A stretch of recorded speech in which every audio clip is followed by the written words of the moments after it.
To the war in Ukraine, the head of Russia's Wagner mercenary group, Yevgeny Prigozhin, claims his forces have completed the takeover of the Ukrainian town of Soledar. If confirmed, this would mark Moscow's first major battlefield success since last summer.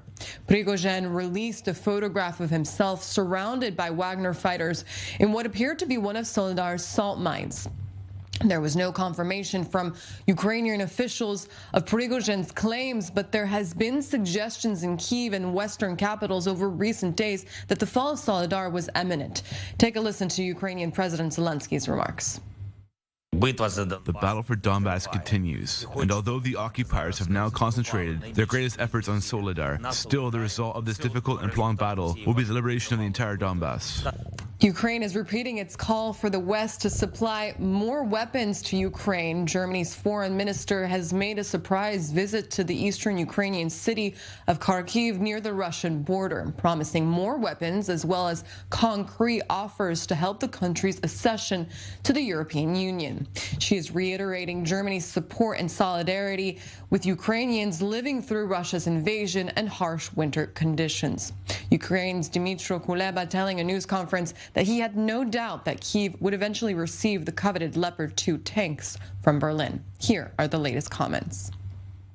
Over the last 11 months, we have steadily expanded our military support together with our partners, with a view to howitzers, with a view to air defense, with a view to Iris-T, with Leopard, and now, as the latest decision, further deliveries of Marder tanks to enable Ukraine to free people. And we will steadily evaluate and continue this process with our partners. I have no doubt that Ukraine will receive German Leopard tanks. Moreover, I think that the German government also understands somewhere deep in its soul that this decision will be approved and the tanks will be given to Ukraine. Let's cross over to correspondent Tim Judah, who is in London. Tim, thanks for joining us. Thanks for having me. Tim, the Wagner Group claims that Soledar is under Russian control. Please talk to us about what you're hearing about the situation, what the significance of this small town is. Well, I mean, there's different levels of significance.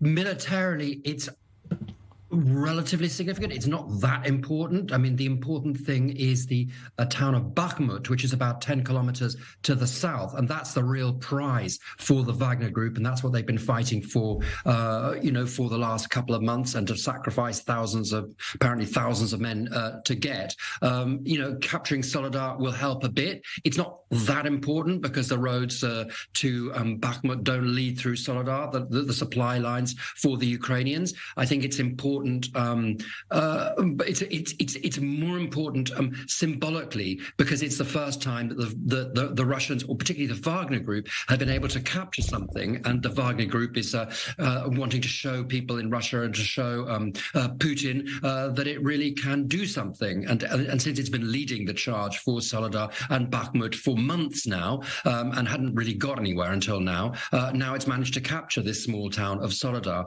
The one important thing militarily about Soledar is that it's a salt mining town, and it has long tunnels underground. So those could be used to sort of to put men in safety and to store arms and ammunition if necessary. And speaking of those salt mines, it's been reported that Prigozhin wants to take over these salt mines for his own personal use. But I want to speak about the Wagner Group itself. It's interesting that Prigozhin says that only his forces were involved in this offensive operation. What is the role of the Wagner Group in the war, and how high is the rivalry with the official army? Well, these things are, yes, it has been important in these certain sectors. I mean, what we've seen is that the sort of the Russians have been kind of quite divided militarily. You've got the sort of regular army, you've got the Kadyrov forces from Chechnya, and you've got Wagner. And it's not clear to what extent they've been sort of fighting under any sort of unified control, as opposed to sort of fighting near each other. So it appears that there has been some form of rivalry between them, and as I say, Prigozhin is trying to sort of prove his worth in the Kremlin and to Putin. Yesterday, Germany's foreign minister made a surprising visit to Kharkiv, like we said, and where he asked tanks from Germany as well as from other countries. The decision wasn't made yet. Talk to us about the support Ukraine is expecting to get.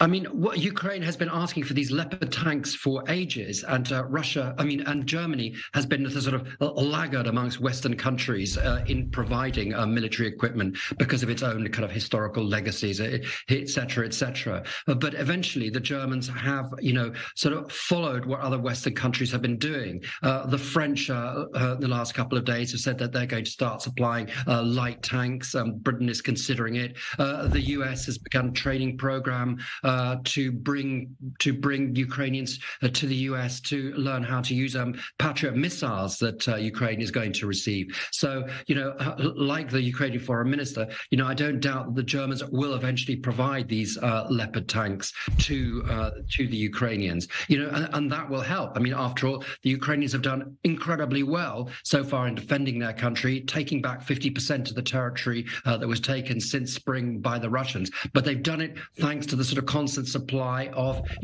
good and reliable Western equipment, which has arrived since February the 24th, since the invasion began. Tim Judah, thank you very much for that analysis.